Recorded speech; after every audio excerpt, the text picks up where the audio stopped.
ഭയങ്കര റിയലിസ്റ്റിക് ആയിട്ടുള്ളൊരു സ്റ്റോറി, ഒരു നൈറ്റ് പെട്രോളിങ് നടക്കുന്ന കഥ, അത് ഭയങ്കര റിയലിസ്റ്റിക് ആയിട്ട് എടുത്ത് വെച്ചിട്ടുണ്ട്. പക്ക രണ്ടുപേരെ ആക്ടിങ്, റോഷനും ദിലീഷ് പോത്തൻ്റെ ആക്ടിങ് അടിപൊളിയാണ്. പക്ഷേ ദിലീഷ് പോത്തൻ എൻ്റെ പൊന്നോ ഫട്ടെ സൂപ്പർബായിട്ടുണ്ട്. ഭയങ്കര നല്ല നല്ല ആ ക്യാരക്ടറൊക്കെ സൂപ്പറായിട്ടുണ്ട്. ഞാൻ ഭയങ്കര ഡിസ്റ്റർബിംഗ് ആയിട്ടുള്ള ക്ലൈമാക്സ് കൂടിയായിരുന്നു. സോ ഭയങ്കര ഒറിജിനൽ അതിലേക്കൊരു പക്ക റിയലിസ്റ്റിക് ആയിട്ടുള്ള പടം. പോലീസ് മൂവി ആക്ഷനൊന്നും അല്ല, സ്ലോ പേസ്ഡ് ആണ്, പക്ഷേ എൻഗേജിങ് ആണ്. സൂപ്പറായിട്ടുണ്ട്. ഡയറക്ടർ റൈറ്റർ നല്ലൊരു സിനിമ കേട്ടോ. ഒരു നല്ലൊരു ഇൻസിഡൻ്റ് ആയിട്ട് പടം തീർത്തിരിക്കുന്നത്. അവസാനത്തെ ഒരു സീനൊക്കെ കറക്റ്റായിട്ട് പുള്ളിയുടെ ഒരു ശൈലി തന്നെ, ഷാഹിൻ കപൂറിൻ്റെ ഒരു ശൈലി തന്നെയാണ് പടം, കബീറിൻ്റെ ഒരു ശൈലി തന്നെയാണ് ചെയ്തിരിക്കുന്നത്. അവസാനത്തെ സീൻ തകർത്തു. വിഴപ്പൂഞ്ചിറ പോലെ തന്നെ നമുക്കൊരു അസ്വസ്ഥത, ഒരു ഫീലിങ്സ് ഉണ്ടാക്കുന്ന ഒരു സീനാണ് അവസാനം. കിട്ടില്ല പടം കേട്ടോ, നല്ല പടം. നല്ല രണ്ടുപേരാണ് മെയിൻ ചെയ്യുന്നത്. റോഷനും ദിലീഷ് പോത്തനുമാണ് മെയിൻ റോള്. അവരാണ് ആദ്യം മുതൽ അവസാനം വരെ പടം അന്യായം വരെ അടിപൊളി.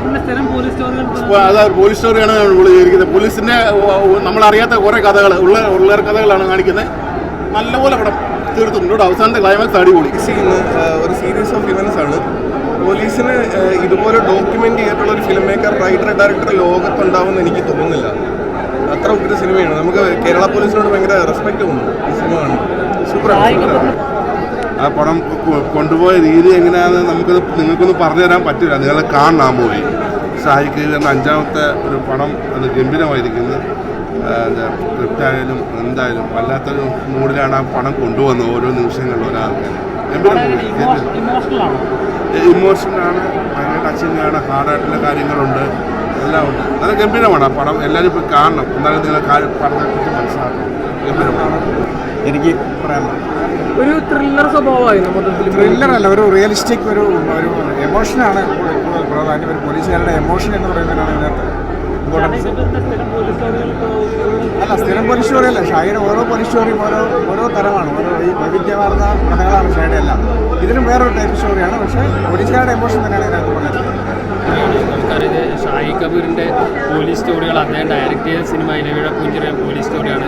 ഈ സിനിമ റൈറ്റർ ആൻഡ് ഡയറക്ടർ അങ്ങനെയാണ്. നമ്മൾ പോലീസുകാരുടെ ലൈഫിലേക്ക് വളരെ റിയലിസ്റ്റിക് ആയിട്ട് കടന്നു ചെല്ലുന്ന ഒരു സിനിമയാണ്. വളരെ ഇമോഷണലി ടച്ചിങ് ആണ്. അതുപോലെ തന്നെ എടുത്തു പറയുന്നതാണ് ദിലീഷ് പോത്തൻ്റെയും റോഷൻ്റെയും പ്രകടനം അതിഗംഭീരമാണ് ഈ സിനിമയിൽ. അപ്പോൾ നമ്മൾ ഇത്രയധികം പോലീസ് സ്റ്റോറികൾ കണ്ടിട്ടും ഇങ്ങനെ ഒരു നൈറ്റ് പെട്രോളിങ്ങിന് പോകുന്ന 2 പോലീസുകാർ അവർ ഫേസ് ചെയ്യുന്ന ഇൻസിഡൻസും എല്ലാം കൊണ്ട് വളരെ റിയലിസ്റ്റിക് ആണ് സിനിമ. അപ്പോൾ ക്ലൈമാക്സ്, അവസാനത്തെ ഒരു 20 മിനിറ്റ് ക്ലൈമാക്സിലേക്ക് ഒരു വളരെ ഇമോഷണലി ഹോണ്ടിങ് ആണ്. സിനിമയുടെ ക്ലൈമാക്സും അങ്ങനെ വളരെ റിയലിസ്റ്റിക് ആയിട്ടാണ് സിനിമ കൈകാര്യം ചെയ്തിരിക്കുന്നത്. അപ്പോൾ പോലീസ് സ്റ്റോറികൾ ഇഷ്ടപ്പെടുന്നവർക്ക്, ഇപ്പോൾ ഷാഹി കപൂറിൻ്റെ പേര് കണ്ട് ഈ സിനിമയ്ക്ക് വരുന്നവർ ഒരിക്കലും നിരാശപ്പെടുത്തേണ്ടി വരില്ല. ഇത് നായാട്ട് പോലെ, ജോസഫ് പോലെ മറ്റൊരു അതിഗംഭീര പോലീസ് സ്റ്റോറിയാണ് റോന്തും വന്നിരിക്കുന്നത്.